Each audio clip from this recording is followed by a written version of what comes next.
il purifie avec son sang, il purifie toutes les maladies, il purifie avec son sang. Oh, mon Dieu, il est toujours le Seigneur même. Oh, le Seigneur même, il est amour. Le grand amour de notre Seigneur Jésus-Christ,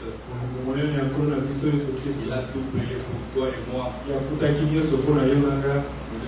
lui être reconnaissants chaque jour. Voilà pourquoi il nous demande d'être chrétiens tout le jour. Nous puissions être des chrétiens complets. Quoi que nous fassions, que nous soyons ses témoins sur la terre. Amen, amen. Maintenant, nous voulons appeler l'orateur du jour. Et nous allons chanter les derniers cantiques pour qu'il monte à la chair. Parce que lorsque nous venons, c'est pour nous préparer. Et chaque jour, nous devons être prêts. Quand l'écriture dit, personne ne connaît l'heure, les jours, le mois. Voilà pourquoi nous devons être chrétiens tous les jours. Parce qu'il y aura un matin où nous ne serons plus ici. Un beau matin, tout cessera fini. J'ai m'envolé à la maison où habite mon Jésus. J'ai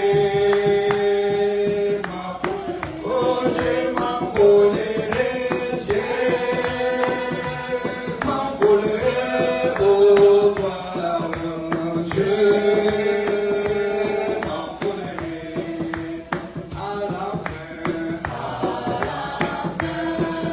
Alléluia, tout à l'heure, j'ai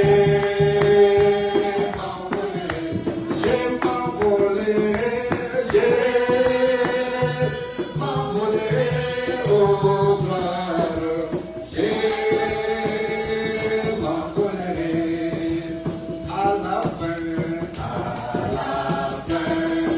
Alléluia, tout à l'heure,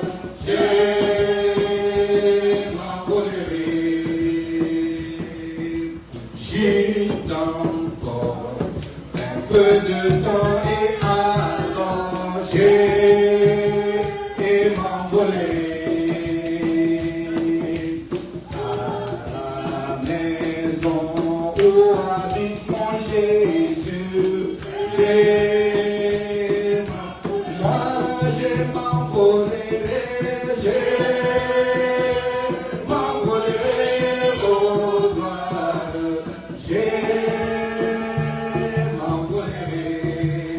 à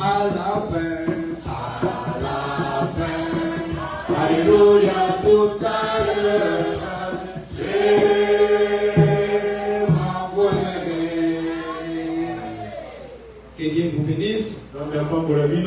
Nous vous disons grandement merci pour la présence de tout et chacun de vous.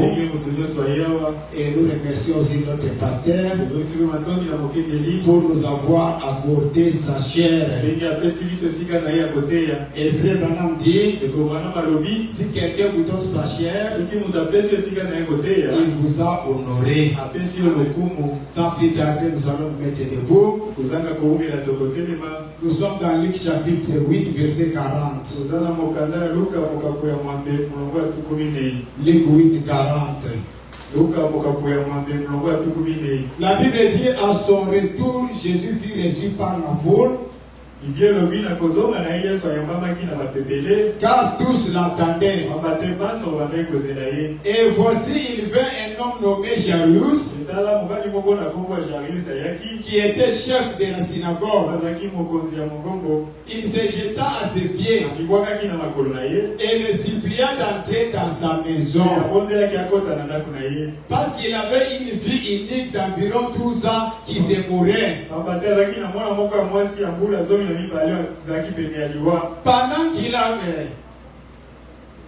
Parce qu'il avait une fille unique qui se mourait environ 12 ans. Pendant que Jésus y allait, il était pressé par la foule. Alors il y avait une femme atteinte d'une perte de sang depuis 12 ans. Et qui avait dépensé tout son bien pour les médecins. Sans aucun. Et il fit la guérir. Elle s'approcha par derrière et toucha le bord du vêtement de Jésus. Au même instant, la perte de sang s'arrêta.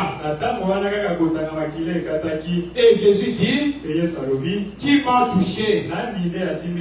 Comme tous s'en défendaient, Pierre et ceux qui étaient avec lui dirent à Jésus, Maître, la foule d'entour était presse. Et tu dis qui m'a touché? Mais Jésus répondit, quelqu'un m'a touché. Car j'ai connu qu'une force était sortie de moi. La femme se voyant découverte, vint toute tremblant et se jeta à ses pieds et déclara devant tout le peuple pourquoi elle l'avait touché, comment elle avait été guérie à l'instant.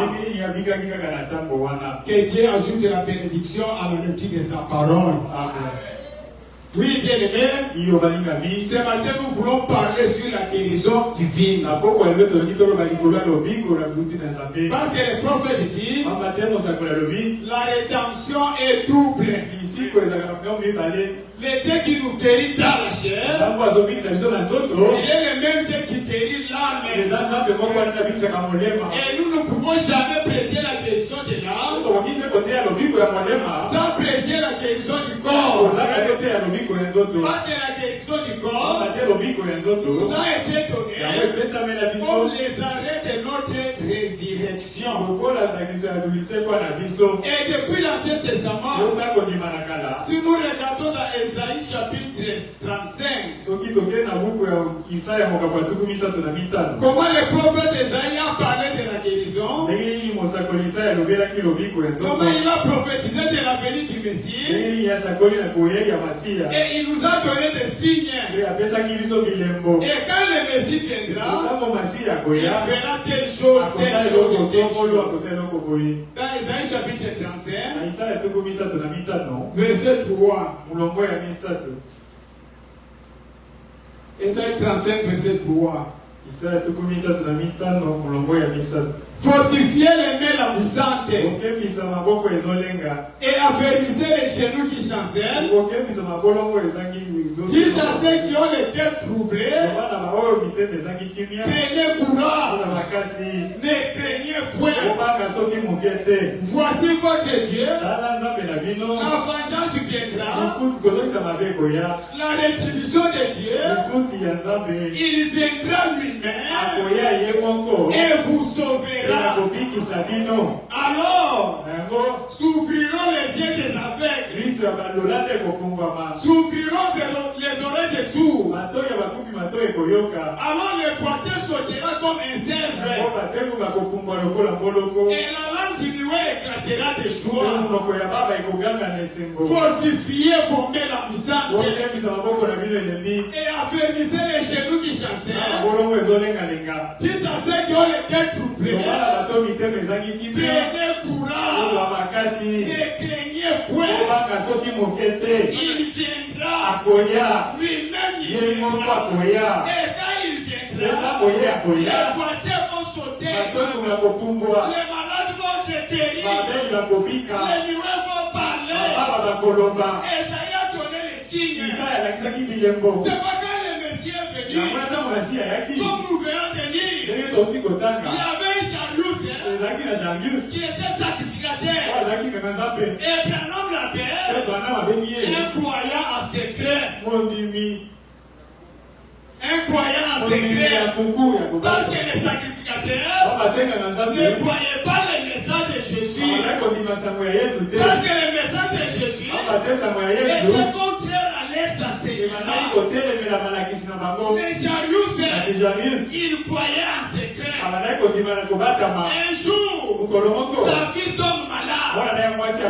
Il a dépassé l'argent. Il l'a amené à l'hôpital. L'enfant n'était pas guéri. C'est pourquoi, bien aimé, les docteurs ne guérissent pas. Les produits pharmaceutiques ne guérissent pas. Les pasteurs ne guérissent pas. C'est le Seigneur Jésus-Christ. Et jaloux était au bout. Il s'est souvenu. Il a quelqu'un sur la terre. Son nom c'est Jésus. Si je peux l'appeler, oh bien-aimé, appelez Jésus. Invitons Jésus. Parce que rien n'est possible. Jalouse a résolu. Si je l'appelle seulement, ma fille ici, c'est pas guéri. Parce que cet homme-là, l'homme de Galilée, n'a jamais échoué. Amen. Il est parti lui-même en personne. Il est allé voir Jésus. Quand il a vu Jésus, il a dit, Maître, c'est pour moi. J'ai ma fille gravement malade. Si tu viens seulement dans ma maison et lui imposer les mains, oh bien-aimé, ma fille sera guérie. Comme Jésus ne refuse pas ses invitations, il a obéi de faire route avec Jésus. Mais en venant avec jaloux, arrivé quelque part, vous voyez une femme, et lui aussi, elle a souffert pendant 12 ans. Elle a dépassé tout son argent. La perte de sang ne s'arrêtait pas. Elle a vu même tous les docteurs. La maladie continuait. Mais comme Jésus était sacrificateur, la loi d'interdisait une femme qui sait puisse toucher un sacrificateur. Et la femme était chiffrée. Elle connaissait la parole. Que dans cet état, je ne peux jamais m'approcher d'un serviteur.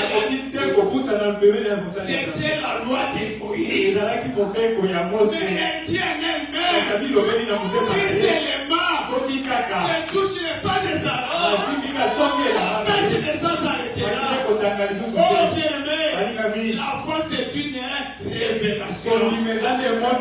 C'est quelque chose que Dieu t'a dit. Bien que cela n'était pas écrit, mais elle a quand même obéi à sa révélation. Et frère Branham dit, c'est cette révélation qui fait de nous des croyants. Si tu n'as jamais eu la révélation, tu n'es pas un croyant. Et Dieu, c'est le Père à qui il veut. Il fait grâce à qui il veut. C'est le Père à son temps. Parce qu'aujourd'hui, beaucoup ont la foi selon l'église. Beaucoup ont la foi selon les pasteurs. Nous, bien-aimés, la révélation est individuelle. Même les disciples qui étaient derrière Jésus ne croyaient pas Jésus de la même main. Il y a ceux qui voyaient Jésus comme fils de Marie. Il y a ceux qui voyaient Jésus comme fils de Joseph. Il y a ceux qui voyaient Jésus comme fils d'Abraham. C'est pourquoi un jour, Jésus a dit, dis-toi de moi. Alors les disciples ont dit, là-bas on dit que tu es fils d'Abraham. Là-bas on dit que tu es fils de David. Là-bas on dit que tu es fils de Noé. Jésus n'a n'a pas dit que vous êtes arrêtés. Parce que Jésus était l'ensemble de tous les prophètes. Alors il dit que vous qui marchez avec moi, et qui écoutez moi, c'est la pièce élevée.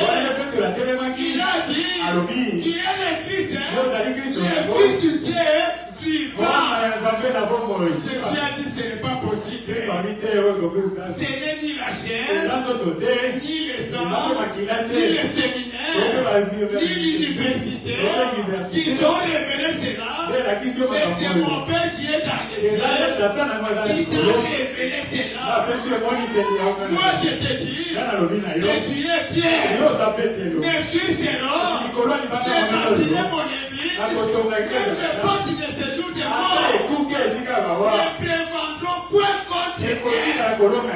Parce que l'église de Jésus est bâtie sur la révélation. C'est qui est Jésus. Amen. Et Jésus n'a pas dit à Jean, tu dois croire comme Pierre. Chacun à son tour. Oui, bien-aimé. Quand Jésus faisait route, c'est Jairus qui l'a invité. Mais nous voyons une femme qui entre. Nous voyons une femme qui faufile. Elle dit en lui-même, si seulement je touche les pas de sa robe, je serai totalement guéri. Elle a obéi à cela. Elle est venue. Elle a touché les pas de sa robe. Et Jésus a dit, quelqu'un m'a touché. Pierre dit, ce n'est pas possible. Tout le monde te touche ici. Mais tu dis quelqu'un m'a touché. Seigneur ne dit pas comme ça. Dites que les gens m'ont touché. Jésus dit non. Quelqu'un m'a touché. Donc j'ai senti une force est sortie de moi. Et la vertu. Elle a touché là. C'était une touchée différente. La touchée de la foi. Et quand elle a touché, elle était guérie à l'instant même. Elle vient devant Jésus.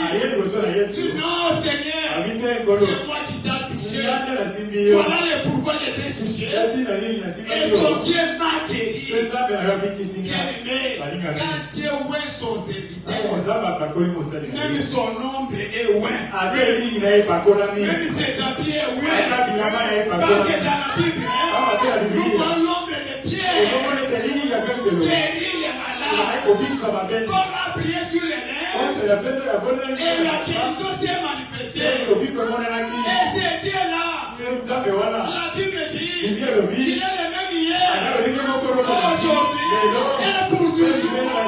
Si nous pouvons le croire, rien n'est impossible. Mais regardez, qu'est-ce qui se passe avec la guérison divine? Qu'est-ce qui se passe avec la guérison du corps? Frère Branham dit dans la prédication, qu'est-ce que le Saint-Esprit? 59, 12, 16. Qu'est-ce que le Saint-Esprit? Paragraphe 2. Maintenant, nous savons que quand un corps est guéri, ça nous rend tous heureux. Parce que nous savons que ça montre de façon certaine que notre Dieu guérit les malades. Mais cette personne malade, s'ils vivent assez longtemps, il se peut qu'ils soient encore malades. Peut-être que de cette même maladie dont il a été guéri. Et ça n'enlève pas la guérison. Le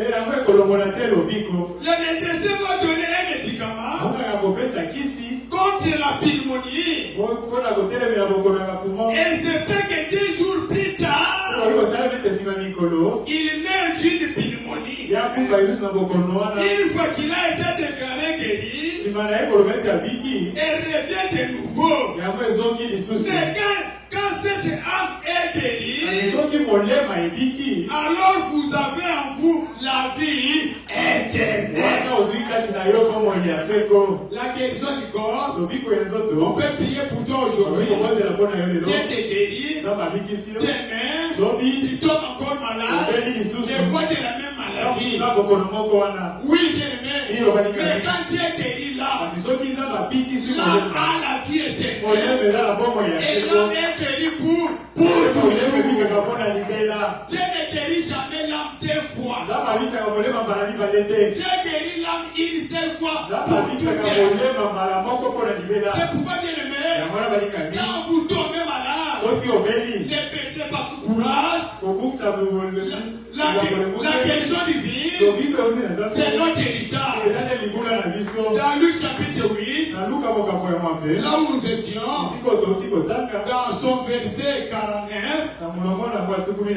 nous voyons Jarius. Luc chapitre 8, 49. Comme il parlait encore, suivez chez les chefs de la synagogue quelqu'un disant, ta vie est morte. N'importune pas les maîtres. Mais Jésus ayant entendu cela, dit au chef de la synagogue, ne crains pas, crois seulement, elle sera sauvée. Lorsqu'il fit arriver à la maison, il ne permit à personne d'entrer avec lui. Si ce n'est à Pierre, à Jean et à Jacques, et au père et à la mère de l'enfant, tous se plairaient et se lamentaient sur elle. Alors Jésus dit, ne pleurez pas, elle n'est pas morte mais elle dort. Et il se moquait de lui, sachant qu'elle était morte. Mais il la saisit par la main et dit d'une voix forte, enfant, lève-toi. Et son esprit revint, et à l'instant même, elle se leva, et Jésus ordonna qu'on lui donne à manger.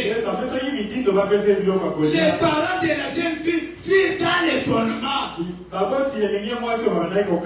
Et il leur dit de ne dire à personne ce qui était arrivé. Oh bien-aimé, nous voyons Jésus avec Jarius. Quelqu'un est venu dire à Jarius, ne dérangez pas le maître. Là-bas ta fille est déjà morte.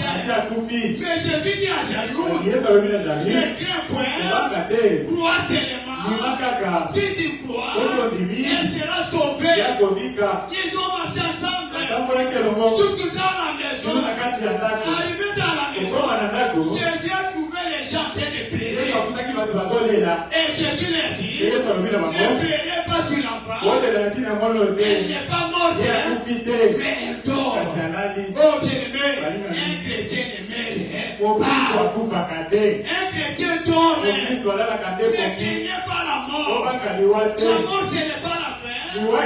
Dieu nous a donné les prémices de la résurrection pour nous dire qu'il y a la vie après la mort. Il a chassé les incrédules. Sortez dans la maison. Il vit bien. Jean et Jacques et le papa et la maman de la jeune fille, ils entraient dans la maison. Arrivé dans la maison, l'enfant était là. Jésus prit la parole en tant que Dieu. Enfant, lève-toi. Et la Bible dit, son esprit revint à lui. Oui, bien-aimé, si nous avons la même foi, nous verrons aussi les mêmes résultats. Parce que c'est le même Dieu. Regardez le parcours de la guérison. Depuis l'Ancien Testament, dans Nombre chapitre 21, Dieu guérissait les gens qui avaient les serpents derrière. Et arrivé quelque part, on voit la piscine de Bésaïa. Dans Jean chapitre 5, Jean chapitre 5. Le parcours de la guérison divine. Dieu guérissait les gens par les serpents. Après c'était la piscine de Bethsaïda. Qu'est-ce qui s'est passé là-bas? Dans son verset, chapitre 5, verset 2. Alors Jésus prie. Alors Jérusalem est près de la porte des brebis.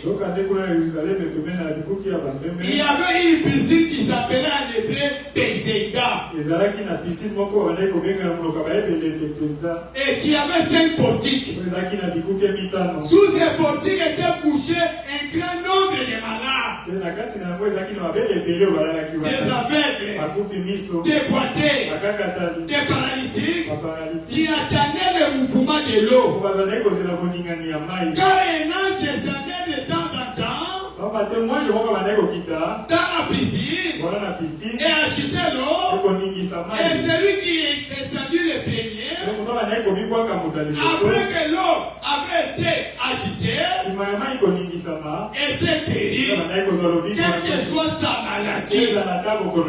Là se trouvait un homme malade depuis 38 ans. Jésus l'ayant vu coucher, et sachant qu'il était déjà malade depuis longtemps, Jésus lui dit, veux-tu être guéri? Oh bien-aimé, veux-tu être guéri? Au lieu de dire oui, mais regardez sa réponse. Et le malade lui répondit, Seigneur, je n'ai personne pour me jeter dans la piscine. Quand l'eau est agitée, et pendant que j'y vais, un autre descend avant moi. Lève-toi, lui dit Jésus, prends ton lit et marche. Aussitôt cet homme fut guéri, il prend son lit et marche. C'était un jour de sabbat. Plusieurs malades autour de la piscine qui attendaient le mouvement de l'eau parce que l'ange descendait de temps en temps. Nous avons 7 ans de l'église et dans chaque âge il y avait un ange qui descendait pour agiter l'eau qui est la parole. Et la Bible dit celui qui s'est jeté le premier, quelle que soit sa maladie, était guéri. Mais là-bas, il y avait un paralytique qui a souffert longtemps, pendant 38 ans, sans se jeter dans l'eau. Jésus est allé là-bas. Jésus ne s'est pas intéressé comme il était nombreux. Il est allé tout droit là où il y avait la foi. Il est allé voir cet homme, sachant qu'il avait été malade depuis longtemps. Jésus lui pose la question, veux-tu être guéri? Au lieu de dire oui, mais écoutez, l'homme commence à expliquer, je n'ai personne, quand l'être agité, quand j'y vais, et l'autre descend avant moi. Et le prophète dit, des fois l'ange descendait là-bas une fois par an. Et les gens étaient toujours là. Les gens étaient toujours là. L'homme là était toujours là. Alors Jésus prend la parole. Il lui dit, prends ton lit, lève-toi et marche. Oh bien-aimé, les gens l'ont suivi. Seigneur, toi qui es plein de puissance, toi qui es plein d'amour, au lieu de guérir tout le monde, mais tu guéris une personne. Jésus dit, les fils ne font rien, ils font ce qu'ils font au Père. Et le prophète dit, si c'était l'amour de l'homme, l'homme pouvait guérir tous les malades, afin que Kinshasa change, et un pasteur quelque part, non bien-aimé, afin que la télévision parle, les Facebook vont parler, ça c'est l'amour de l'homme.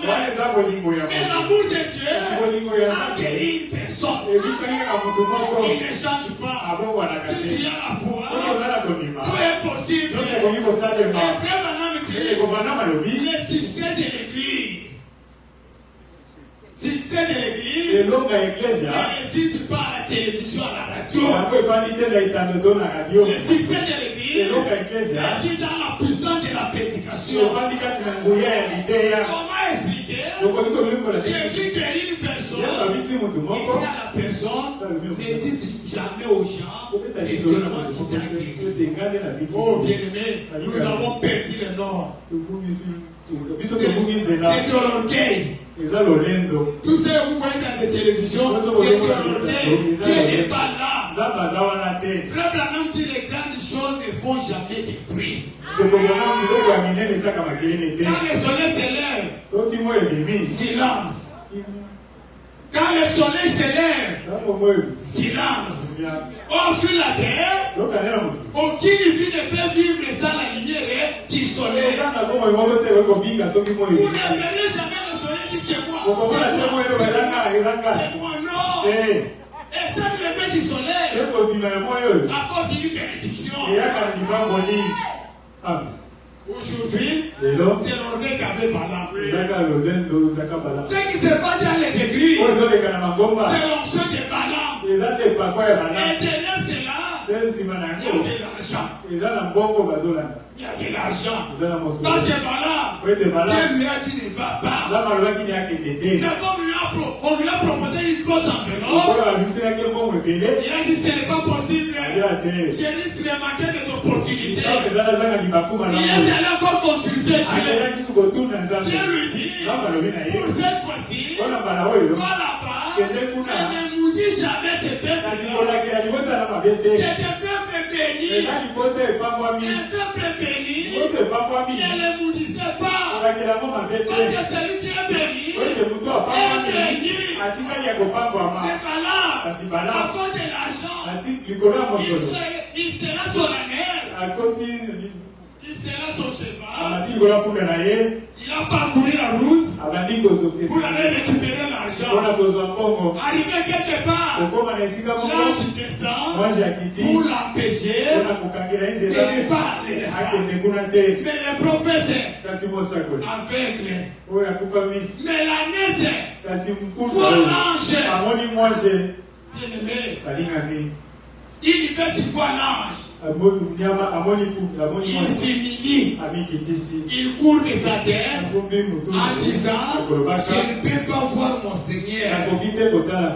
Et Branham dit Dieu lui donna le don de parler à l'âme. À cause de quoi? À cause de son humilité.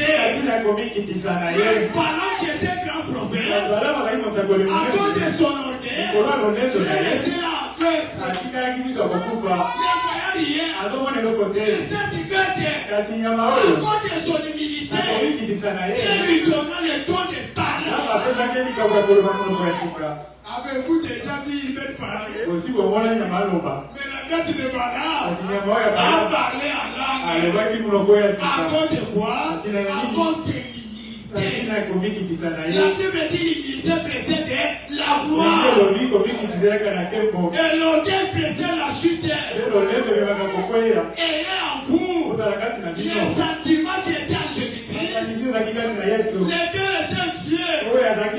Il n'a pas regardé la divinité comme une proie arrachée. Il s'est humilié lui-même. C'est un homme obéissant. Obéissant jusqu'à la mort. Et la Bible dit, à cause de son humilité, Dieu lui a élevé. Il a donné les noms qui est au-dessus de tout nom. Afin que sur la terre, même dans les cieux, et tout genou, et tout devant Jésus, et tout cela, afin que Jésus est Seigneur. Oui, bien-aimé. devons chercher les sentiments là. L'humilité. Si vous voulez bénéficier quelque chose de Dieu, humiliez-vous. Si vous venez avec l'orgueil, Dieu va vous chasser. Il va vous refouler. C'est pas jalouse. Connaissez l'approche. Il savait comment s'approcher de Dieu. Donc il savait que celui-là, c'est mon Seigneur. Parce qu'aujourd'hui, nous voulons faire de lui un 08. Oh Seigneur, donne-moi les moyens. Oh Seigneur, Jésus, donne-moi de l'argent. Jésus, donne-moi ceci. Mon bien-aimé, il est Seigneur. Il n'est pas moi la vitinda. Et quand vous le recevez comme ça, comme Seigneur, il est pris dans ton cœur. Il te met dans ton cœur. Alors ta marche, tu deviens miracle sur la terre. Tu diras comme Paul, ce n'est plus moi qui vis, mais c'est Christ. Nous sommes dans la prédication. Ce qu'il faut pour triompher de toute incrédulité, c'est notre foi. Ce qu'il faut pour triompher de toute incrédulité, c'est notre foi. Vous voyez que la bête a parlé à l'art. Paragraphe 13. Maintenant, toutes les bénédictions rédemptrices à notre disposition, nous la race humaine, furent payés pour nous au calvaire. Quand Jésus est mort pour nous, nous croyons que l'œuvre et le plan entier de Dieu, et que chaque bénédiction rédemptrice furent accomplies au calvaire, que toutes les promesses de Dieu furent rendues possibles pour chaque être humain qui accepterait cela. Lorsque Jésus est mort au calvaire pour innocenter l'homme devant Dieu, je crois que chaque homme ou mort fut sauvé lorsque Jésus est mort au calvaire. Chaque personne malade au monde fut guérie lorsque Jésus est mort au calvaire. Et maintenant, c'est une œuvre achevée. Maintenant, la chose à faire, c'est de pouvoir amener les gens à voir cela et accepter cela. Par conséquent, la guérison divine ne repose pas sur quelque chose de magique. Ne se repose pas sur quelque chose de magique. Que quelqu'un a entre les mains ou sur une certaine huile sainte où il va bénir, qu'on asperge sur les gens. Je ne crois pas dans ces choses. Je crois que le sang de Jésus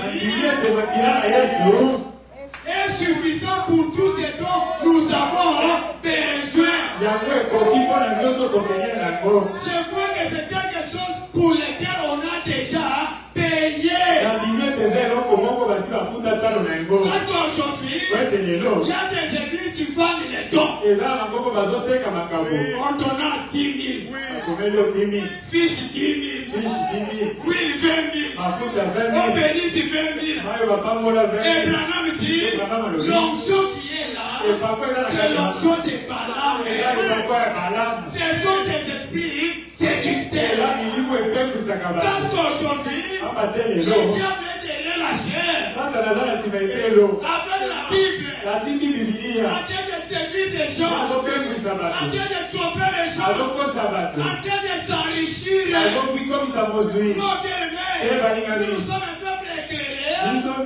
Parce que Dieu nous a donné un prophète. Paragraphe 14. Oh, la voie initiale et originale pour recevoir une bénédiction rédemptrice, c'est en entendant la parole de Dieu. Dans la foi de ce qu'on entend.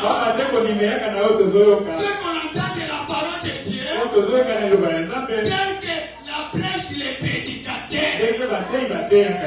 Et si c'est vous et moi, ça serait suffisant.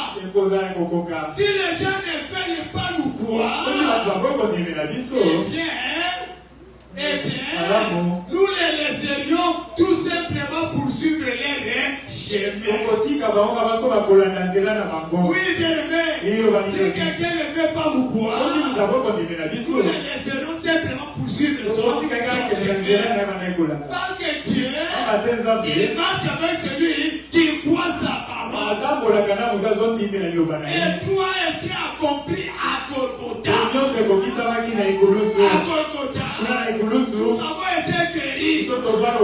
À Golgotha, nous avons été bénis.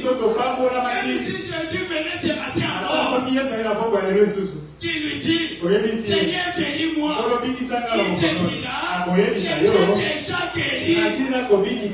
Crois seulement, et tu seras guéri. Parce que les églises aujourd'hui pensent que Dieu est dans les églises. Non, Dieu n'habite jamais dans ce qui est fait de méthodes. La demeure de Dieu, c'est la parole. Si dans cette église-là, la parole n'est pas là, Dieu n'est pas là. On commence à mettre la parole. La parole était avec Dieu. Et la parole était Dieu. Et la parole fut faite chair. Dieu qui était au-dessus de nous. C'est le même Dieu parmi nous. C'est le même Dieu à nous. C'est manifestant à travers ses attributs. C'est quoi le prophète dit? Nous sommes des attributs de Dieu. Nous devons nous croire les uns les autres. C'est ça. L'œuvre du calvaire. Alors si quelqu'un ne croit pas, c'est Jésus qui a fait à Golgotha. Le salut n'est pas pour lui. Et la guérison n'est pas pour lui. C'est quoi le prophète a dit? La guérison divine ne dépend pas de votre doctrine. Un musulman peut venir ici. Étant malade, Dieu les guérit. Il part terre. Les gosses ils restent ici. Des années malades. Oui, il est le même Dieu. Il est le même Dieu souverain. Dans Luc chapitre 7, Luc 7, premier verset. Après avoir achevé tous ces discours devant les peuples qui l'écoutaient, Jésus entrant dans Capernaum,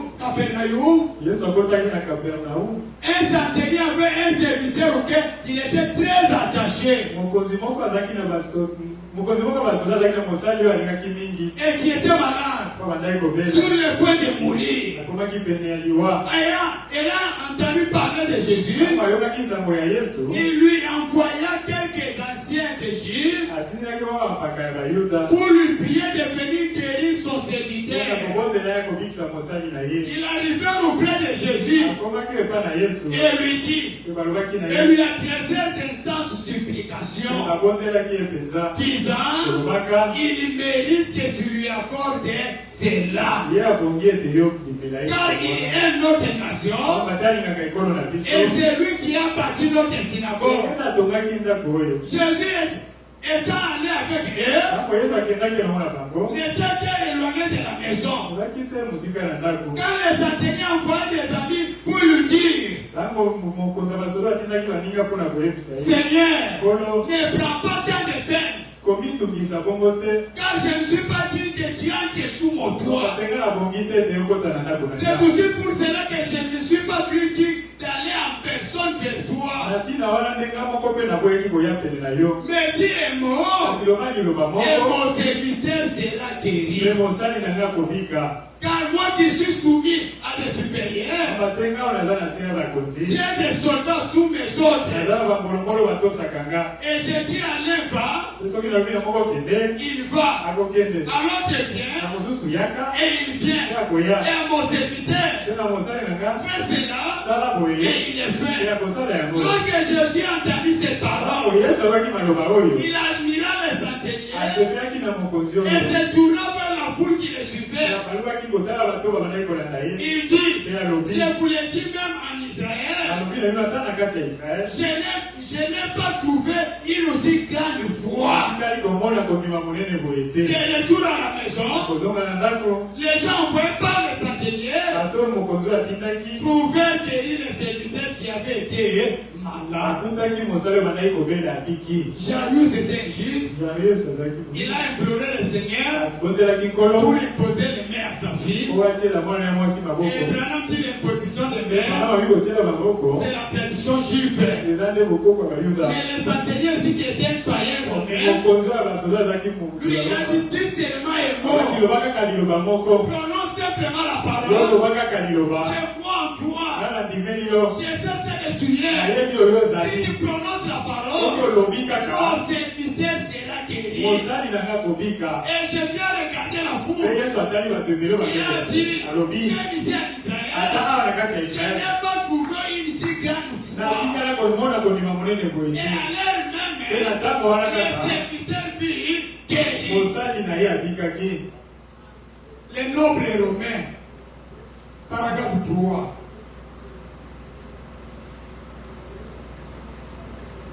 J'aimerais que vous observez bien son attitude. Il ne s'est pas approché par ça que c'était un droit. Le Seigneur lui va péser rien. Il s'était approché se disant qu'il n'était pas digne. Je voudrais que vous adoptiez aussi cette attitude. Vous ne pouvez pas venir avec une attitude arrogante et recevoir de Dieu quelque chose. Vous devez venir étant respectueux, humble. Et alors, Dieu traitera avec vous. Et alors, vous obtiendrez ce que vous lui demandez. Et c'est ça l'attitude que ces Romains avaient adoptée. Regardez son approche vers le Seigneur Jésus. Il a dit, je ne suis pas digne que tu entres sous mon toit. Ainsi ai-je envoyé. Je me sentis moi-même indigne de m'approcher de toi. Il a dit, dis seulement un mot. Il a dit, je suis soumis à des supérieurs. J'ai dit à l'un va et il va. Et à tel autre là vient et il va. Où il vient. Il a dit, dis seulement un mot. Et mon serviteur sera guéri. J'aimerais que vous remarquiez bien cela. Ces Romains qui étaient soumis à des supérieurs savaient que tous ceux qui lui étaient soumis devant lui obéirent. Savaient que tout celui qui lui était soumis devait lui obéir. Parce que Jésus était le Seigneur, même les démons devaient lui obéir. Et par son témoignage, il attestait que Jésus-Christ était au-dessus de toutes les maladies. Il pouvait amener la maladie à lui obéir. Autant que lui pouvait amener ses soldats à lui obéir. Si un des soldats manquait de lui obéir, c'était la peine de mort. Et il reconnaissait à Jésus cette même autorité sur les mauvais esprits. Ou la maladie. C'est pourquoi il a dit, dis seulement un mot. Avez-vous remarqué il allait pour prier pour la vie de Jairus, afin qu'elle ressuscite, Jairus étant égyptien, on lui avait appris l'imposition des mains aux gens. Jairus a dit, Dieu impose les mains à ma fille et elle vivra. On lui avait enseigné l'imposition des mains. Mais assez gentil, on avait enseigné la puissance et l'autorité. C'est selon ce que vous croyez.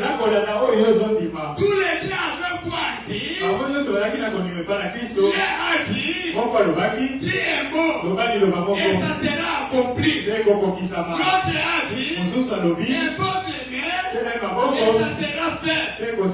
Voyez, tout dépend de ce que vous croyez.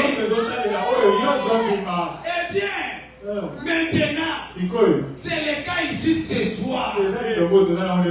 Beaucoup de gens pensent que quand quelqu'un prie pour les malades, il y a dans la personne qui prie pour les malades quelque chose qui guérit les malades. Ça, c'est une erreur. La guérison, c'est en Christ. C'est lui qui guérit les malades. Dans sa mort au calvaire, il a payé le prix pour tous les péchés, pour toutes les maladies du monde. Et à quiconque croira sur le bas de cette expiation, il a fait et obtenu ce qu'il demande. Les problèmes résident chez les gens. C'est un manque de foi. Le problème aujourd'hui, les gens n'ont pas la foi dans la base. C'est pourquoi dans les églises, il y a beaucoup de cérémonies. Beaucoup de cérémonies. Et les gens vont penser que ces cérémonies-là donnent la guérison. C'est faux et archi faux. La seule personne qui guérit, c'est le Seigneur Jésus-Christ. Mais ce qui fait aujourd'hui chez les gens, c'est par manque de foi. Bien-aimé, si tu as la foi, tout est possible à celui qui croit. Les enseignants ont envoyé les gens. Il a envoyé les chiffres. Allez dire à cet homme, j'ai un serviteur malade. Et quand les juifs sont venus, les anciens, ils ont dit à Jésus, il mérite cela. Pourquoi? Parce que cet homme-là aime notre nation. C'est lui qui a bâti notre synagogue. Bien aimé, les œuvres sont l'expression de la foi. La foi sans les œuvres, c'est une foi morte. C'est une foi inutile. La foi marche avec l'obéissance. La foi marche avec l'obéissance. Parce qu'un homme ne peut jamais avoir foi dans un Dieu que tu n'aimes pas. Pour avoir la foi en Dieu, il doit d'abord l'aimer. Si tu ne l'aimes pas, tu ne peux jamais avoir la foi. Parce que l'amour produit la foi. Et les enseignés, quand les Juifs sont partis, ils ont dit à Jésus, Seigneur, cet homme mérite cela. Parce qu'il aime notre nation. Et c'est lui qui a bâti notre synagogue. Jésus était cloué. Il ne pouvait faire autrement. Il a dit aux anciens, allons voir les serviteurs qui sont là. Arrivé quelque part, les enseignants envoient encore les gens. Dites-lui, je ne suis pas digne qu'il entre dans ma maison. Qu'il dit seulement et moi. Qu'il prononce simplement la parole. Oh bien-aimé, la parole qui était au commencement. C'est la même parole que Dieu nous a donnée. Aujourd'hui, parce que Dieu avait promis que vers le soir, la lumière apparaîtra. Les mêmes soleils le matin, les mêmes soleils à midi, les mêmes soleils le la lumière du soir nous donne le courage. La lumière du soir nous restaure. La lumière du soir nous donne la vie. Quelle vie? La vie de Dieu. Avec la même parole. C'est pas maintenant. On va se tenir dans la pluie. La voix nous dit parle. Il a dit qu'il y a un équilibre. Il a demandé 3 équilèbres prononcés par la parole et les équilèbres sont venus en existence. Il a tiré le premier, il a tiré le deuxième, il voulait partir. La voix nous dit, tu en as demandé 3. Et le prophète dit, une vision ne saigne pas. Vision ne saigne pas. Vision est une salamakilate. Les équilés étaient là. Il a pris ça. Il est allé manger. Mais quand un magicien transforme du sel en sucre, il ne mange pas. Pourquoi? Parce que c'est un mythe. Il fait ça pour tromper les gens. Et Dieu ne fait jamais quelque chose pour tromper les gens. Quand Dieu fait quelque chose, la chose est réelle. Vous amenez les gens vers lui. Il ne partage jamais sa gloire avec quelqu'un. Donc, c'est Dieu jaloux. Et la création divine manifeste la gloire de Dieu. Quand Dieu guérit une personne, nous sommes convaincus que Dieu est avec nous, que la gloire et l'honneur lui reviennent sans argent, sans rien payer. Les dons. La Bible dit, vous avez reçu gratuitement, donnez aussi gratuitement. Mais ce n'est pas ce que nous voyons aujourd'hui. Les gens pour chanter, c'est l'argent. Un orchestre pour chanter, c'est l'argent. C'est pas vous voyez aujourd'hui. Les pasteurs qui se donnent au chantre, les pasteurs ont abandonné la prédication. Ils sont devenus des chanteurs dans les églises. Quand ils sèrent, qu'en chantant, tourner beaucoup d'argent, album $10. Cantique $5. Et là, il se pose au point. Ils sont sortis à beaucoup. Après une semaine et un mois, il a deux voitures, une maison, il devient riche.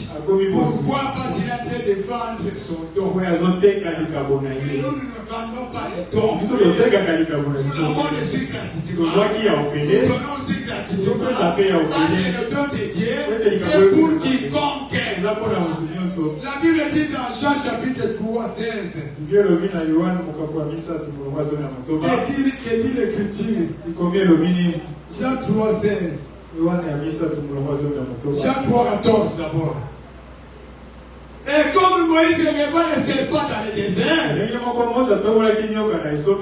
faut que même que le fils de l'homme soit élevé, afin que quiconque croit en lui ait la vie éternelle. Quand Dieu entend aimer les morts, il a donné son fils unique, afin que quiconque croit en lui ne périsse point, mais qu'il ait la vie éternelle. Frère, maintenant quand il parle de cette écriture, cette écriture c'est dans l'ordre du jour. C'est ça le rocher frappé. Que Dieu vous bénisse.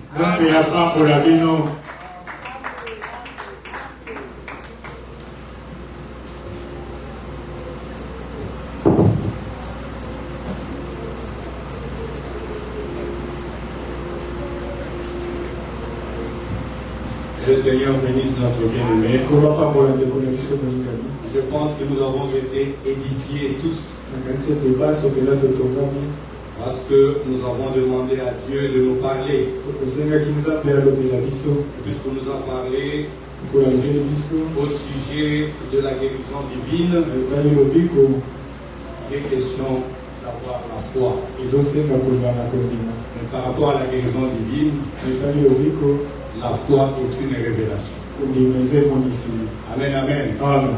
Chacun peut avoir une révélation en ce qui concerne sa santé. Chacun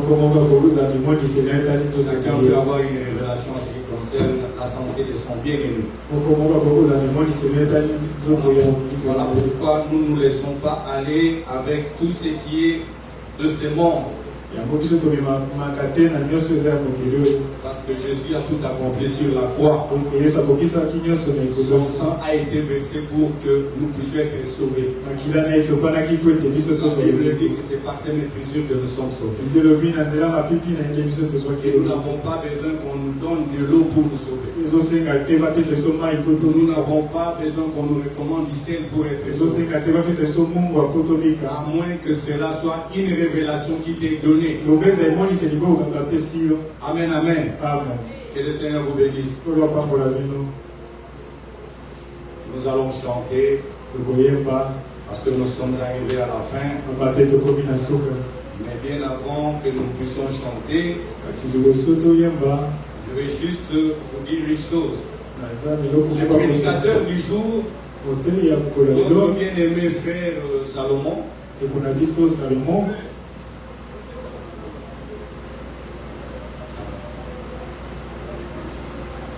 alors nous allons prier. Comme nous venons d'écouter la parole de Dieu, que chacun puisse prier de la manière qu'il a écouté Dieu lui parler. Prions le Seigneur.